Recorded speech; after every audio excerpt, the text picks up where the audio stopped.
Gus Baha dalam satu pengajian mengatakan, ada satu hal dalam diri seseorang yang membuat sholat tahajud dilakukan jadi sia-sia. Gus Baha mengatakan, melaksanakan sholat tahajud tetapi satu hal itu tetap ada dalam diri, sebaiknya tak lakukan sholat tersebut. Kiai Haji Ahmad Bahaudin Nur Salim atau Gus Baha mengibaratkan seperti barang bagus tapi jatuh ke wadah yang jelek. Artinya, sholat tahajud ibadah yang sangat bagus tapi karena sifat tersebut jadinya tidak baik.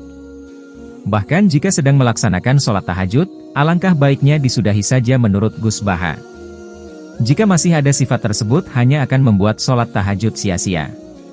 Menyudahi sholat tahajud atau tidak melaksanakan adalah cara tepat sepanjang masih ada sifat tersebut.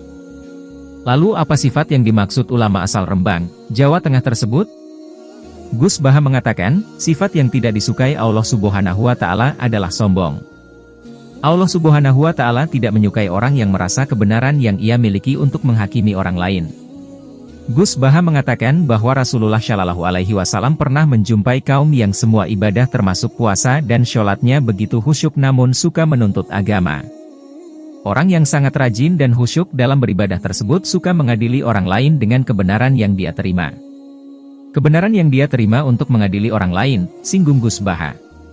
Padahal walaupun sangat banyak ibadah yang dikerjakan, namun bila suka mengadili atau menghakimi orang lain maka Allah menjadi tidak menyukainya. Contohnya ketika seseorang rutin sholat tahajud lalu saat menjumpai orang lain yang kerjaannya tidur ia berpikir atau berkata, hidup kok hanya tidur saja.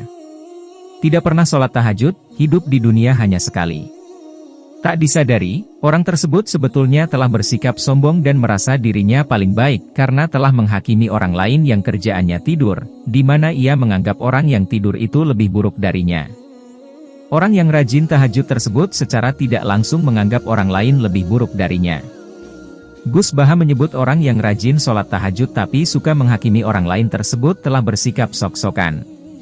Gus Baha pun berujar jika sholat tahajud namun sok-sokan saja maka mending tidak usah mengerjakan sholat tersebut. Daripada tahajud sok-sokan saja mending tidak usah tahajud, ujar Gus Baha.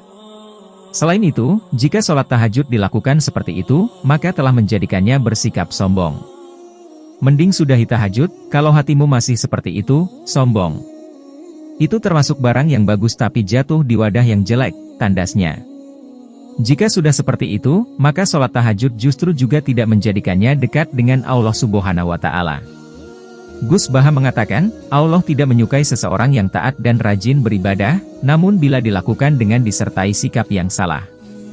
Demikian penjelasan Gus Baha tentang satu hal yang membuat sholat tahajud seseorang sia-sia belaka.